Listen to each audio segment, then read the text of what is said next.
सभी को सप्रेम नमस्ते। कक्षा 7वीं बाल भारती पाठ 7 रहस्य। लेखक डॉक्टर हरि कृष्ण देवसरे।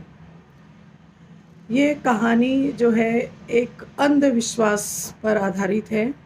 यहाँ पर लेखक ने सभी बच्चों को यह बताने का प्रयास किया है कि कभी भी अंधविश्वास में नहीं रहना चाहिए, अपना दृष्टिकोण वैज्ञानिक रखना चाहिए। इस कहानी में एक बच्चा है आर्यन, जो छुट्टियों में अपने मामा के यहाँ घूमने गया है। मामा के गांव में एक समृद्ध गांव है। वहाँ जाने के बाद देखता है कि एक पुरानी हवेली है और उस हवेली में 15-16 साल से कोई गया नहीं है। और उसके मामा ने जाते ही उसे कह दिया कि कभी उस ओर नहीं जाना। तो उसने पूछा क्यों, तो कहाँ भूत प्रेत रहते हैं। लेकिन आर्यन ने अपने स्कूल में विज्ञान के विषय में पढ़ रखा है कि कोई भी भूत प्रेत नहीं होता है। उसके शिक्षक ने उसे वैज्ञानिक दृष्टिकोण के माध्यम से शिक्षा दी है, इसलिए उसे पता है कि गांव के लोग अंधविश्वास में जकड़े हैं और वह इन भूत प्रेत के रहस्य का पर्दाफाश करने का निश्चय करता है। और इस योजना में वह अपने मामा की लड़की कनिष्का को भी शामिल करता है, क्योंकि कनिष्का भी आर्यन के समान एक बहादुर लड़की है।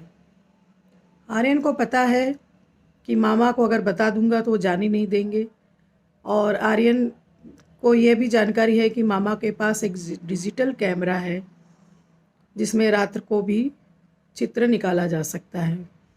फिर वो अपने मामा से कैमरा लेता है, मामा के फैमिली के साथ फ़ोटो निकालता है और फिर रात के समय अपनी ममेरी बहन के साथ वो कैमरा लेकर उस हवेली में पहुंचता है।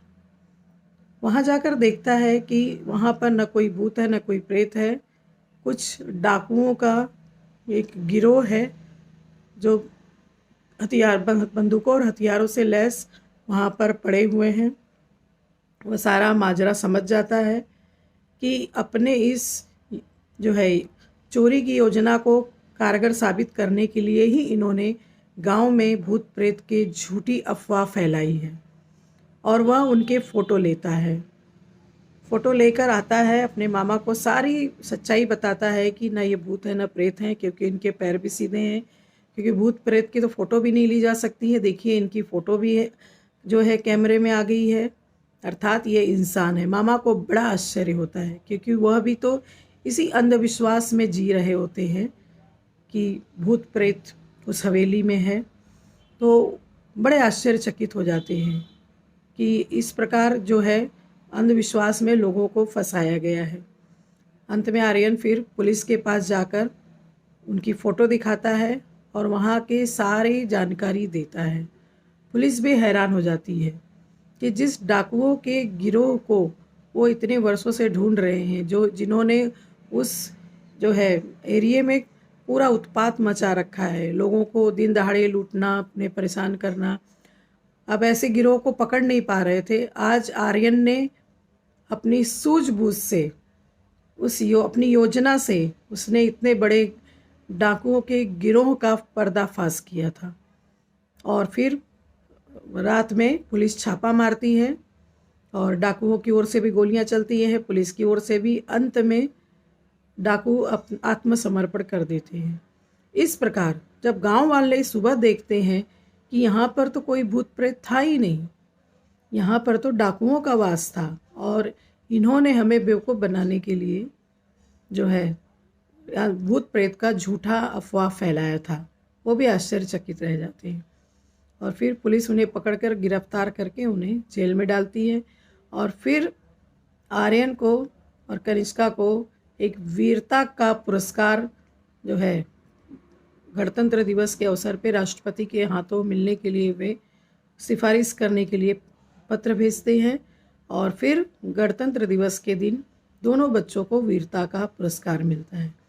तो बच्चों, इस कहानी के माध्यम से हमें यह सीख मिलती है कि हमें कोई भी कार्य जैसे आर्यन करता है, बहादुरी से, वीरता के साथ, सूझबूझ के साथ करना चाहिए।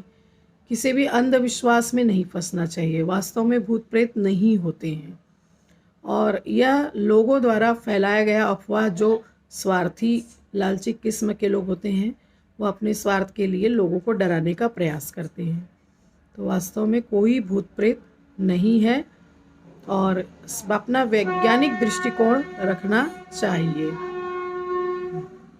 तो इस कहानी के माध्यम से हमें एक वैज्ञानिक दृष्टिकोण रखने की सीख लेखक देना चाहते हैं। आशा करती हूँ कि आपको यह पाठ अच्छी तरह से समझ में आ गया होगा। धन्यवाद।